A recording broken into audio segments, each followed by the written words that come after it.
Okay, so those of you who have been to my workshops before, this will be familiar to you, but I'm going to have a little twist in here.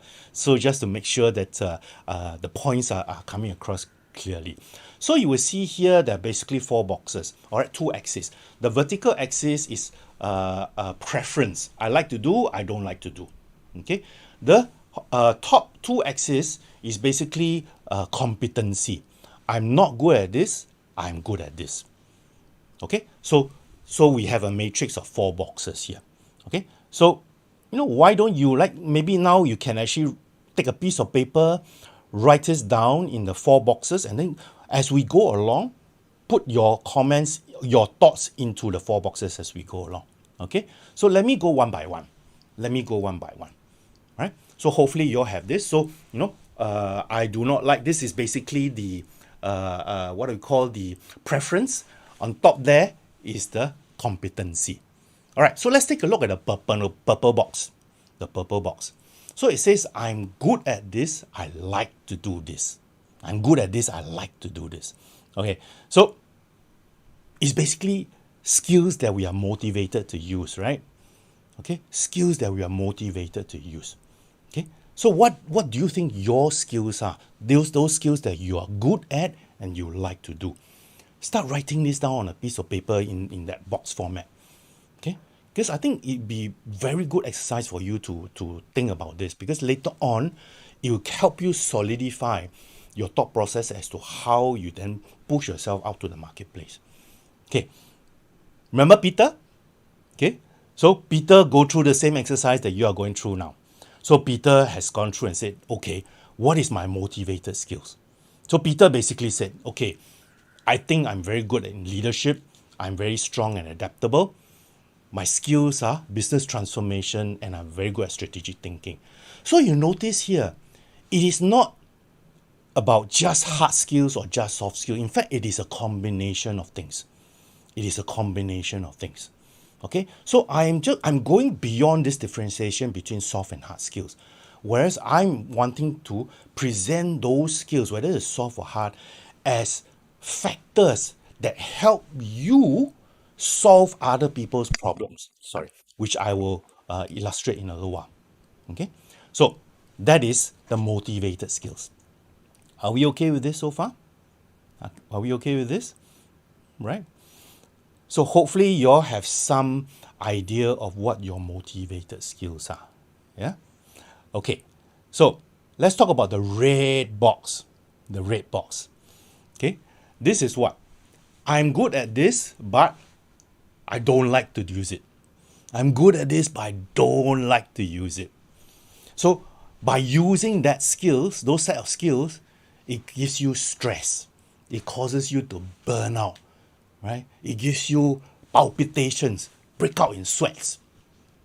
Okay, so what are your burnout skills? What are your burnout skills? So same thing, huh? Peter went through the same process here. So for Peter's case, he was thinking, wow, my burnout skills, right?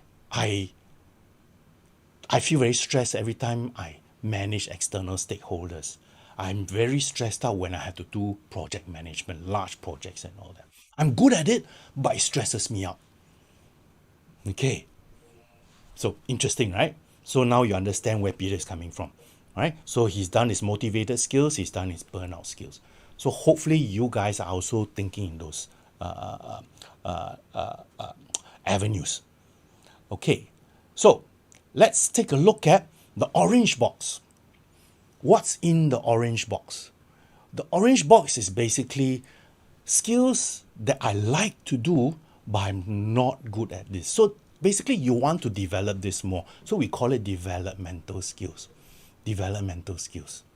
Okay, so in many cases, this is something that you're really interested in, and then you want to learn more about it. Okay, so Peter went through the same exercise. So what is Peter's developmental skills?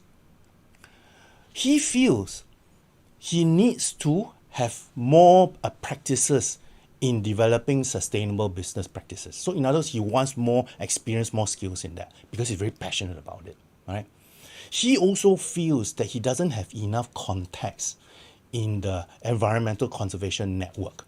The number of the connections he have in this area with people in this area is not enough. So he feels he needs to do more. Okay? So those are his developmental areas, things that he wants to pursue more because he's very passionate and he's very interested in this area. So what are your developmental skills? Right? It could be something that you're really interested in, but you feel that, hey, I want to learn more about it. I want to develop more because I think I want to go into the area. Especially in this case, Peter, he wants to go into this area. Okay, so he's identified that. So let's talk about this gray area. This gray area. I'm not good at this. I don't like to do it. I'm not good at this and I don't like to do it. Many people call it irrelevant skills. Why? Because, you're not good at it, what? And then you don't like to do it, so why worry about this? Okay? So, but nevertheless, you still want to be able to identify what these are. Okay? So Peter did the same thing. Right? So he's identified these three aspects. Okay? He's not good at coding, he doesn't like to do it, he's not good at financial planning, he's not good at financial auditing, and he doesn't feel that this is relevant for him. He doesn't feel that this is relevant for him. Okay? So what are your irrelevant skills? What are your irrelevant skills? Okay. So after you have gone through all this, what does it mean to you? Think about this. Now that you have classified your skills in the 4 boxes like what Peter has done now, how is this going to help you? How is this going to help you? Think about this. So if, let's say now we're looking at Peter's case, what do you guys think?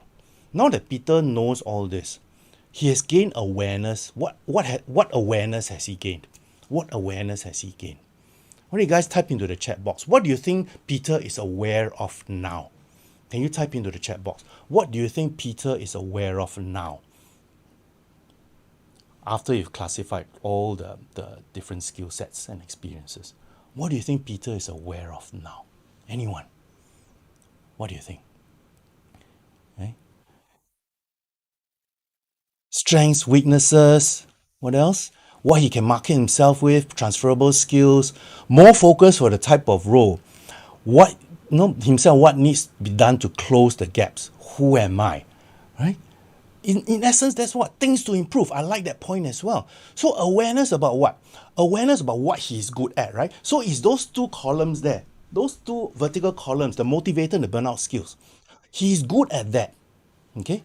But he also is aware of what? He's also aware of what he prefers to do, which is the top 2 rows. Okay? What I like to do. He's aware of these 2. Now, you know the old saying, right? Knowing something is more than half the battle won already. All right.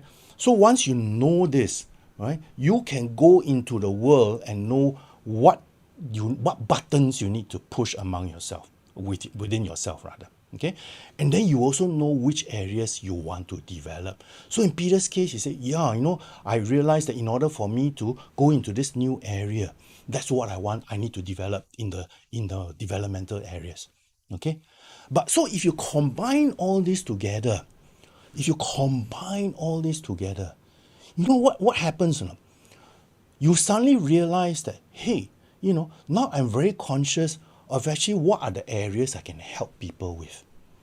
Okay, because now I'm actually aware of what I'm good at, what I like to do, and what my passion is. And then sometimes maybe I don't like to do it, but I'm still good at it. But maybe I can combine all this to see how I can help other people. Okay, so this is a major benefit of going through this exercise. So I hope you all can actually, think about this whole process.